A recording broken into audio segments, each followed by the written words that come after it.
It's easy to think that powerful erections are built on lust and desire. Well, that's part of it, but the true power behind an erection comes from what happened the night before. So every night, while you're completely unconscious, your body is running a program. Your blood vessels are recovering, your erectile tissue is receiving oxygen, your hormones are moving through their natural rhythms, your nervous system is settling, and your brain is refreshing the circuits that are responsible for desire, anticipation, connection, motivation. I call this the Nocturnal Recovery Cycle. It's your body's built-in bedtime program for stronger erections. And most men are disrupting it without really realizing that they're doing it. Listen, I'm Dr. Rachel Ross, physician, sexologist, and founder of the Dr. Rachel Institute. And today I'm going to show you the 7-part bedtime routine that helps your body build healthier erections while you sleep, backed by human studies published in peer-reviewed medical journals, because you deserve the science along with the solution. And if this is what you are here for, hit subscribe. Don't just watch the video. You know, we have these conversations every week, and I want you tuned in. So picture tonight, it's late. You're exhausted, but your brain is still moving. Your phone is beside you. You may have a drink on the nightstand. You have your favorite bottle of lube or Vaseline close by, and your alarm is already set earlier than what you really need to get up so that you can hit that snooze button. But let's walk through your night to strategize for stronger erections and stronger sexual health. So your brain repeatedly moves through light sleep, deep sleep, and REM sleep. And during REM sleep, most healthy men experience several nighttime erections. We call those nocturnal penile tumescence. Blood enters the erectile chambers, the tissue expands, oxygen reaches the tissues, and the blood vessels get another opportunity to practice opening and responding while you're asleep. Morning wood is simply that final erection you happen to notice before you wake up, God willing. So those erection checks help keep the tissue oxygenated, full of oxygen, expandable and responsive. And when they disappear for months or years, the tissue loses an important source of regular filling and oxygenation. So it's losing its form of exercise. So you could spend money on supplements, pills, devices, pumps, protocols, all the things, but your body still needs enough high quality sleep to run the program correctly, right? Because if you're not asleep, it's not going to run the program.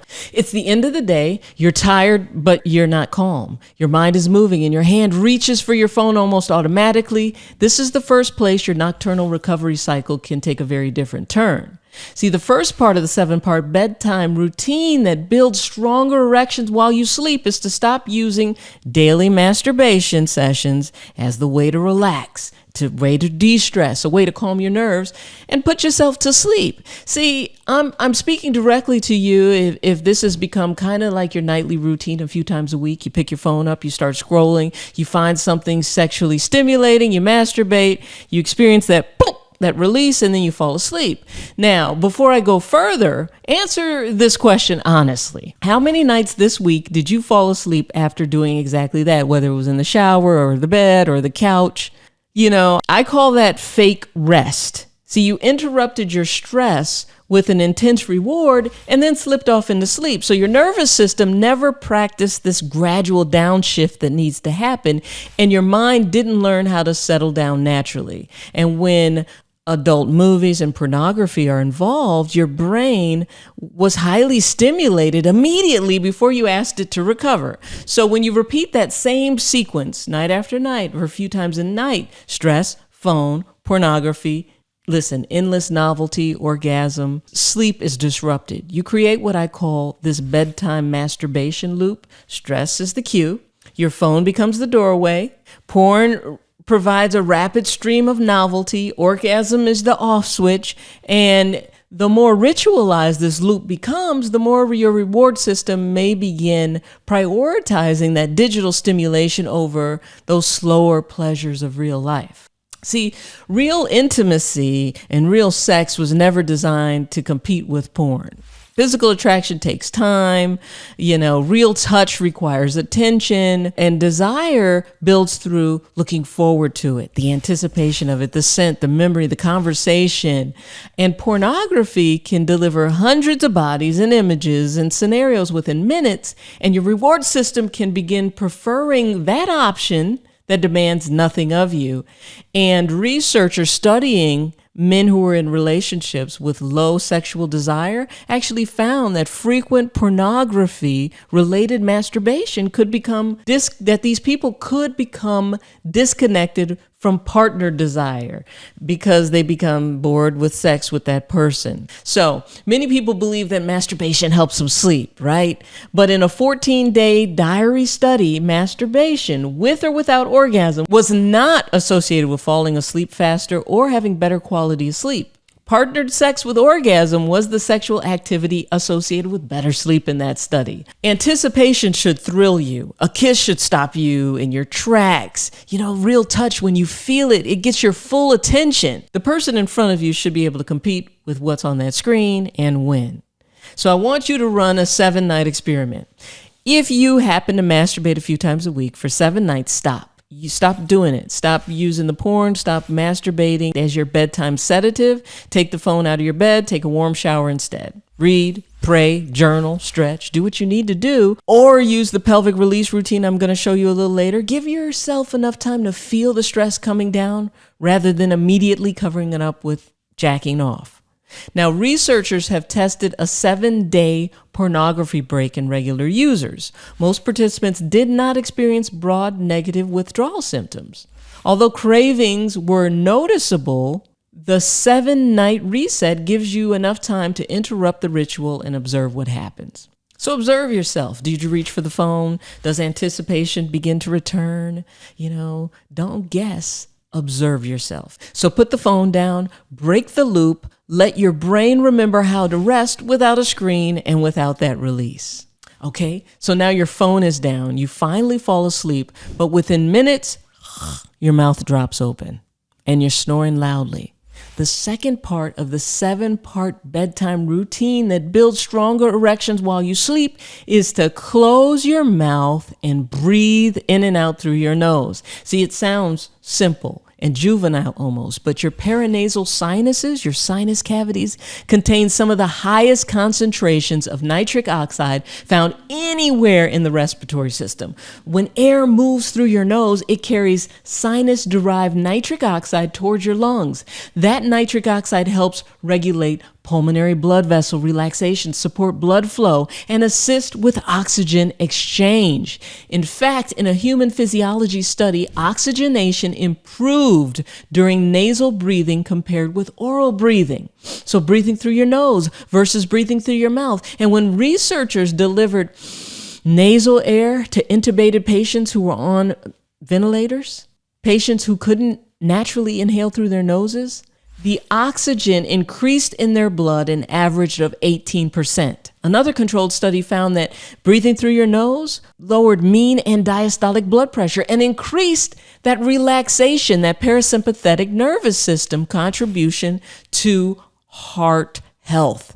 So closing your mouth at night affects more than just dry mouth and snoring. It changes the route your air follows and whether that air travels through the nasal nitric oxide pathway. And nighttime oxygen flow has a really powerful relationship with erectile health. Listen, another study. I want you to understand this, so I'm citing these studies. Researchers studied 401 men who underwent overnight sleep testing.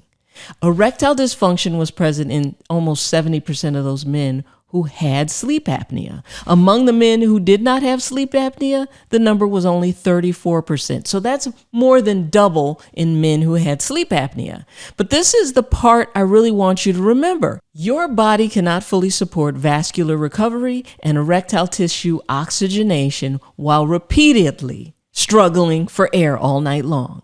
So here is your bedtime nasal breathing routine. First, clear your nose. You got boogers, get them out of there. You got snot, get it out of there. When medically appropriate, a saline spray or sinus rinse can help remove that mucus and reduce congestion. When you perform a sinus rinse, use distilled, sterile, or previously boiled water. Never pour water directly from your faucet into your nose or your nasal rinse device. And after your nose is clear, close your mouth and take a few deep, slow breaths in and out through your nose.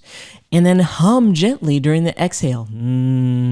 Because in a small human study, humming increased measured nasal nitric oxide approximately 15 times by improving the movement of air between the sinuses and the nasal cavity, 15 times by humming.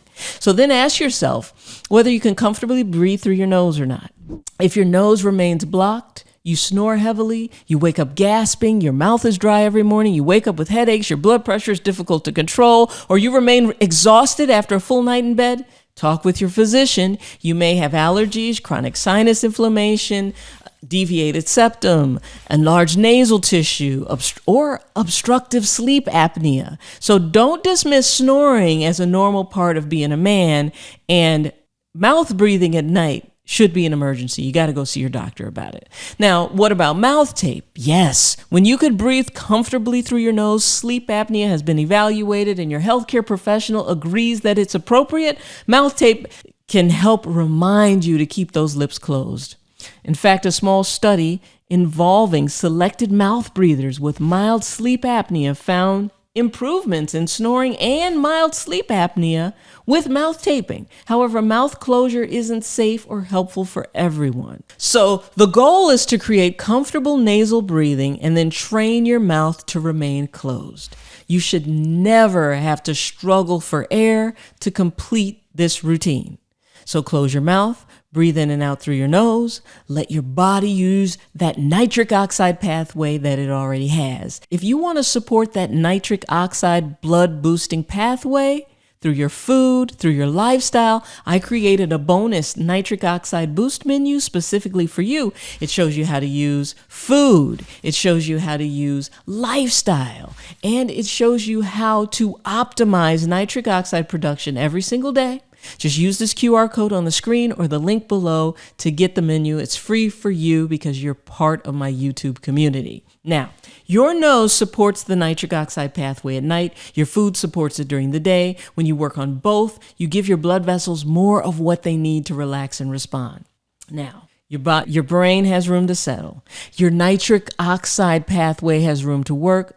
But the breathing problem may have been set up several hours earlier by the drink that you use to relax. Now, before we go back to that drink, I want you to answer something honestly. Which bedtime habit is hardest for you to change? Is it masturbation? Is it mouth breathing? Or is it this one that's coming up next, having a drink before you go to bed? Or is it staying on your phone? Drop one word in the comments. I want to know which part of your nocturnal recovery cycle needs the most protection, because that's what we do. We help each other out in this community. So now rewind a few hours. You poured a drink because you wanted to relax. Maybe it was a beer. Maybe it was a glass of wine. Your body felt heavier. Your mind slowed down. And you assumed you were preparing yourself for better sleep. See, the third part of the 7-part bedtime routine that builds stronger erections while you sleep is to move alcohol away from bedtime. See, alcohol can make you drowsy, but sedation and biological recovery are different experiences. Alcohol can delay and reduce REM sleep, and that leads to a fragmentation of the second half of the night. You elevate your heart rate while you're sleeping, you reduce that heart rate variability that you need, and you relax that upper airway in a way that worsens snoring and sleep apnea. That's a problem because nighttime erections occur during REM sleep. Your erectile tissue needs that oxygen-rich blood, your arteries need to relax, and your nervous system needs to move towards a relaxed or parasympathetic state.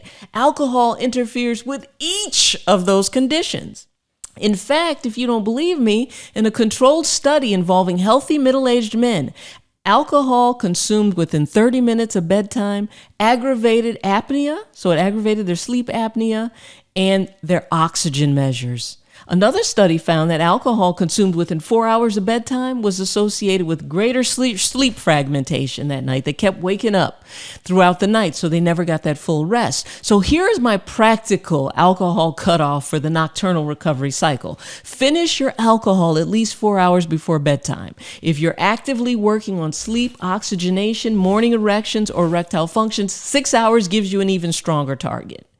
And the amount really does still count. 5 drinks at 4 p.m., you still won't get a recovery routine because you moved it earlier. 5 drinks is 5 drinks. So if you snore, if you have sleep apnea, high blood pressure, irregular heartbeat, morning wood is vanishing, or established ED has already stepped in, remove alcohol from your evenings for 2 weeks. Track your sleep quality. Track your urinating at night. Track your morning heart rate, your morning erections, your energy, and your desire. Let your body show you whether that nightcap was really helping you recover or simply helping you pass out. So now you've moved alcohol away from the REM sleep, breathing oxygenation, and the cardiovascular recovery that your nighttime erections depend on. But before your head reaches the pillow, your pelvis can still carry that physical memory of the day, and your bladder is not as empty as it feels. The fourth part of this routine is to release your pelvis and empty your bladder more completely before bed. See, your pelvis is holding a full day attention, 8, 10, 12 hours compressed in a chair or a car. Stress has been bracing those muscles without you really noticing it. And some men become very good at tightening the pelvic floor, but they lose their ability to let it fully drop and relax. In fact, researchers studying men with chronic pelvic pain have documented an impaired ability to return those muscles to a relaxed state, especially in men who have ejaculation-related pain. So your pelvis needs to release and your bladder needs to be as empty as it can comfortably get. So you can start with the tennis ball trick or a pelvic release ball. Sit on the ball gently so it contacts that soft tissue near the sits bone, and shift your weight slowly and breathe through that area. After a long day of tension, you need a pelvic floor release, kind of a stretch. A happy baby pose. Lie on your back, bring your knees towards your chest, hold behind your thighs and along the outside of your feet, and allow the knees to open up wide. Don't force your hips towards the floor, just take slow breaths and watch as your pelvis area softens with each breath. The goal is to send your nervous system a signal release before you sleep. Then, double void. Sit down to urinate instead of stand and empty your bladder without straining. So after the bladder is empty, wait a few seconds, 30 to 60 seconds, lean forward slightly, relax your abdomen and pelvic floor, press on the taint area, and try again. Some men can empty a little more urine the second time, especially when there's prostate pressure, pelvic tension, or incomplete emptying has become a problem. A gentle perineal press right there on the taint may help some men clear the final amount of urine, but never really forcing it out. The goal is to reduce the chance that your bladder will wake you up shortly after you enter a deeper stage of sleep, and to clear the way for those nocturnal erections. So if you cannot urinate, you see blood in your urine, there's some type of burning or anything like that, contact your healthcare professional immediately.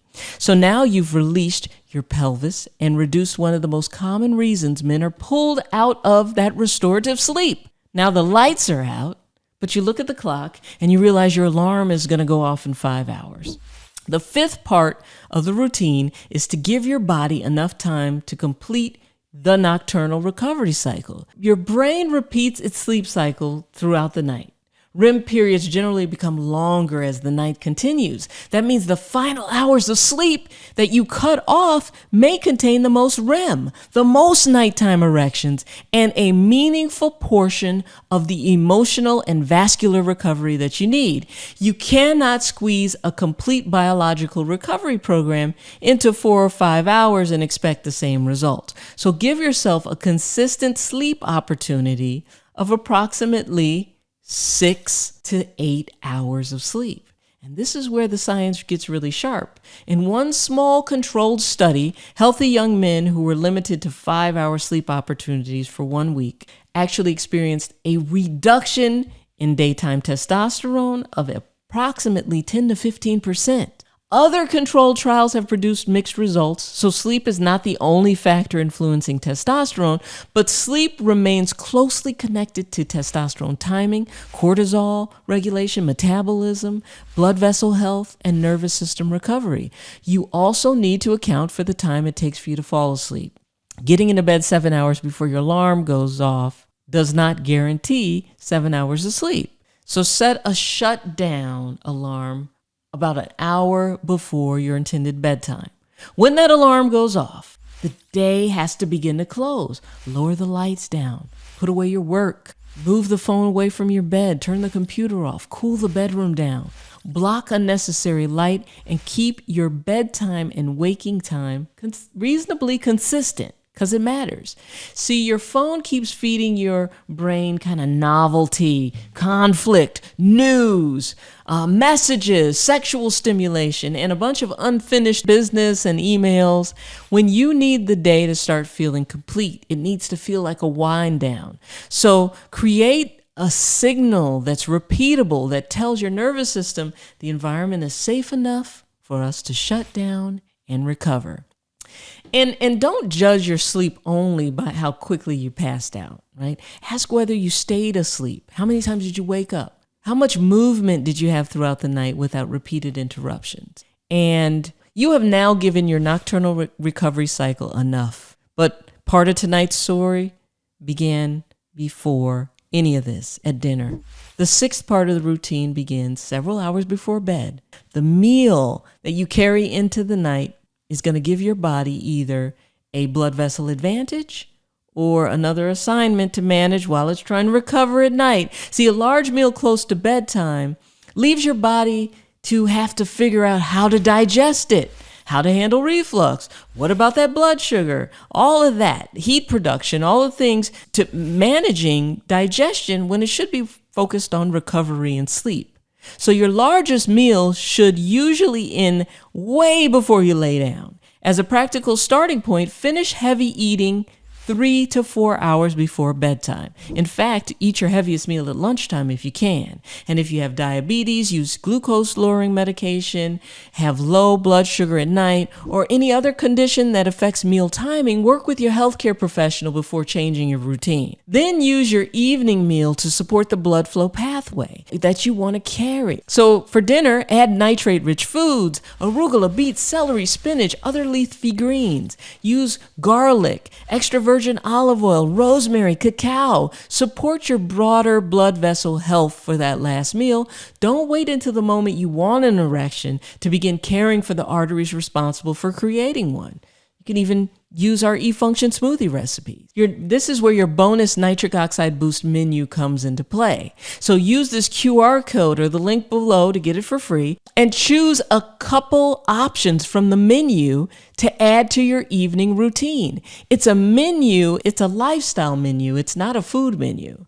So now let's return to the final minutes before the lights go out, because your brain records one more part of the night. The seventh and the final part of the routine is to close the day in an emotional state that your brain can use. REM sleep participates in emotional memory processing.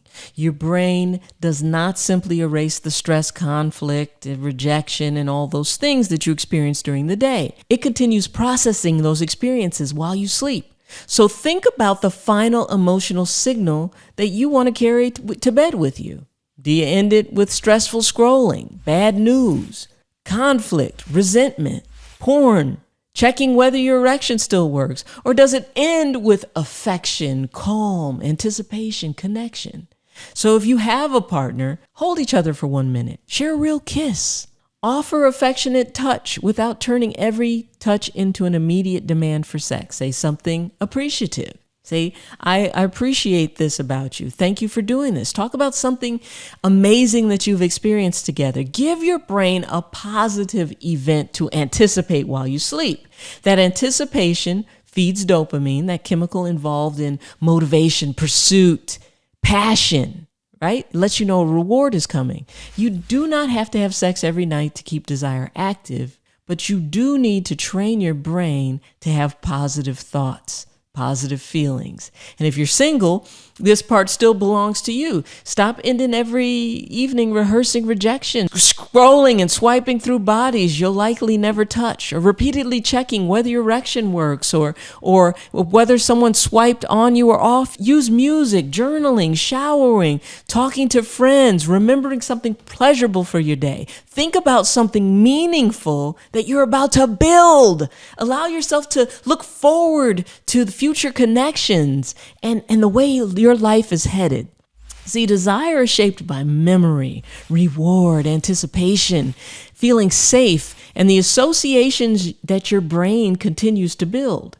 So, the man who repeatedly ends his day with warmth, looking forward to things, is building a very different environment from a man who ends every night with stress and porn. So you've closed the night by giving your brain something real to remember, something real to look forward to, something real to pursue. Now picture tomorrow morning. Listen, your alarm goes off. Your body has either completed several uninterrupted sleep cycles or spent the night managing overstimulation, alcohol, obstructed breathing, mouth breathing, digestion, pelvic tension, bladder interruptions, and too little time spent sleep. You'll notice the difference in your energy, your mood, your desire, and eventually in whether your body is still running those healthy nighttime and early morning erection checks. This is why I want you to test this routine for 14 nights. Do not rely on how you think it should work. Give your body a different night and observe whether it begins giving you something different. So here is your complete nocturnal recovery routine. I'll put it below too, so you don't have to write this down. First, stop using masturbation as your nightly off switch. Break the bedtime masturbation loop and give your reward system a mental reset. Second, close your mouth and breathe in and out through your nose. Clear the nasal pathway, protect your oxygen, and use your body's natural nitric oxide system. Third, move alcohol at least 4 hours away from bedtime, with 6 hours as a stronger target when you are actively working on having stronger erections and on sleep. Fourth, release your pelvis. Use a happy baby pose or another stretch. That'll do it. Then double void without straining. Fifth, protect a complete and consistent sleep window. Sixth, eat earlier and use a dinner that supports nitric oxide, blood flow, and metabolic health. Seventh, end the day with calm, anticipation, and connection. This is how you stop guessing and start learning what your body does when you protect the nocturnal recovery cycle. And of course, if you want to boost nitric oxide naturally, then download my free nitric oxide boost menu using the QR code or the link below. It has the lifestyle information that you need, and you use it like a menu. You select which of the following you can actually do in order to boost nitric oxide. So this is the nocturnal recovery cycle, and this is how you begin building stronger erections the night before. Now watch this video next to learn what disappearing morning wood may be trying to tell you. I'm Dr. Rachel. I love you, and boom! Watch this one next.